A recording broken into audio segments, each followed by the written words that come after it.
you, Lord. Oh, your mercy never fails me. And all my days I've been held in your hand. From the moment that I wake up until I lay my head, oh, I will sing of the goodness of God. 'Cause all my life you have been faithful, and all my life you have been so good. With every breath that I am able, oh, I will sing of the goodness of God. Salam Bapak Ibu sedang jemaat Tuhan yang dikasihi oleh Tuhan Yesus. Kita kembali bersyukur kepada Tuhan di saat ini karena atas pertolongan Tuhan, atas kasih setia Tuhan dan kebaikan dan pertolongan Tuhan.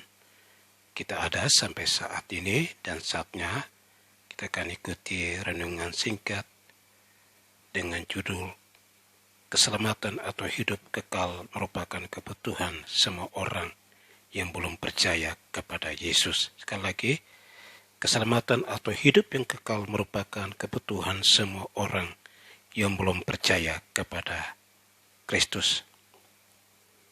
Bapak Ibu sedang jemaat Tuhan yang dikasihi oleh Tuhan Yesus, kebutuhan manusia yang utama adalah keselamatan kekal setelah kehidupan di dunia ini akan berakhir. Kehidupan manusia di dunia ini akan sia-sia apabila pada akhirnya mereka binasa karena tidak menerima Kristus sebagai Tuhan dan Juru Selamat secara pribadi mereka. Keselamatan itu pasti hanya kita dapati dalam pribadi Yesus, seperti yang ditunjukkan dalam Alkitab. Kisah Para Rasul pasal 4 ayat 12. Dan keselamatan tidak ada di dalam siapapun selain di dalam Dia. Sebab di bawah kolong langit ini tidak ada nama lain yang diberikan kepada manusia yang olehnya diselamatkan. Dalam Yohanes pasal 14 ayat 6 menulis, kata Yesus kepadanya, "Akulah jalan kebenaran dan hidup. Tidak ada seorang pun datang kepada Bapa kalau tidak melalui aku."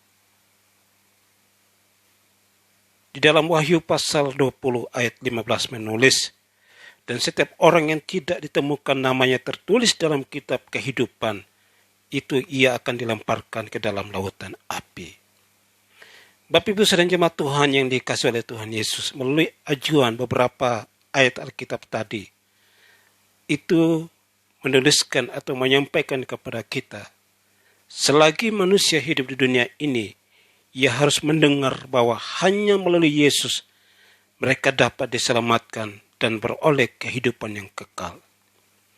Dalam Wahyu pasal 20 ayat 15 katakan, dan setiap orang yang tidak ditemukan namanya tertulis dalam kitab kehidupan akan dilemparkan ke dalam lautan api.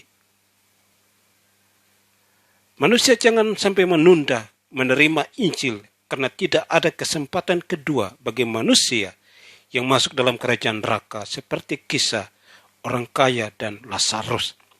Lukas pasal 16 ayat 19 sampai 31.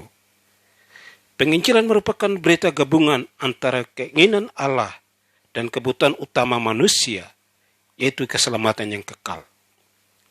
Perjalanan manusia berdosa menuju kebinasaan harus dihentikan dan dipindahkan arahnya menuju kehidupan kekal melalui pemberitaan Injil yang disampaikan oleh kita yang sudah percaya dan sudah mengalami kasih karunia Tuhan, sudah mengalami perjumpaan secara pribadi dengan Tuhan.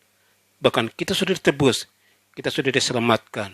Artinya, kita diberikan tugas untuk kita juga pergi menyampaikan Injil berita keselamatan bagi orang-orang yang sampai saat ini belum percaya kepada Kristus.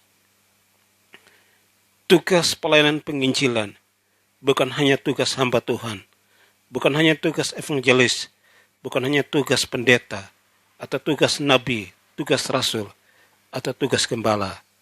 Tapi penginjilan adalah tugas setiap orang yang sudah percaya Yesus dan menjadikan Yesus menjadi Tuhan dan Juru Selamat secara pribadi. Saat kita siap, saat kita mau dipakai, saat kita mau pergi, yakin dan percaya bahwa tanda-tanda ini akan menyertai setiap orang-orang percaya. Mereka akan mengusir setan di dalam nama Tuhan Yesus. Mereka akan menyembuhkan orang-orang sakit. Bahkan, sekalipun meminum racun maut memegang kalajengking, tidak akan membahayakan. Karena kasih dan anugerah Tuhan ada untuk menolong, menuntun, menyertai, dan memberkati setiap kita yang mau terlibat dalam pelayanan penginjilan. Sekali lagi, mumpung masih ada waktu, mumpung masih ada kesempatan, mari kita melayani Tuhan.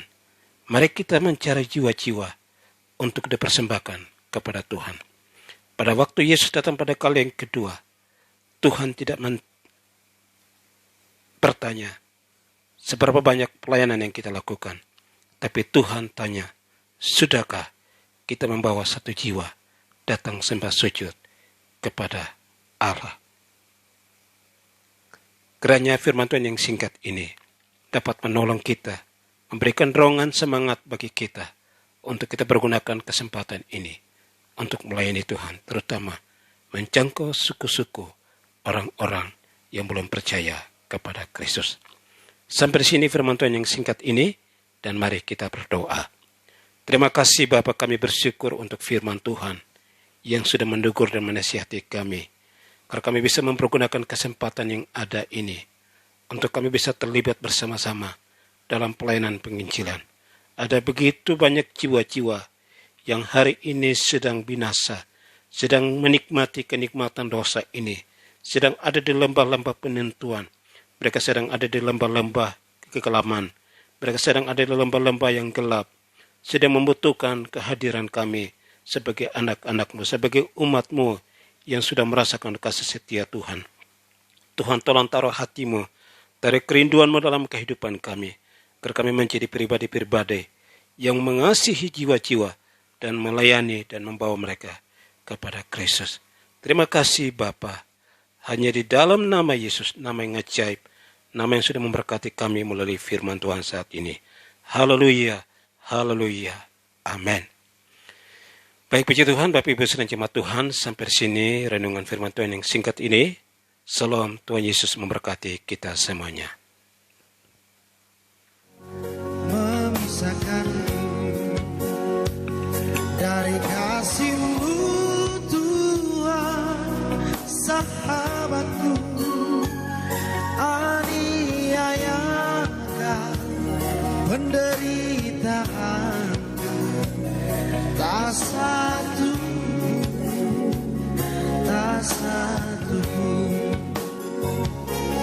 tiada satu pun seperti Kau Yesus, Kau sahabat yang sejati.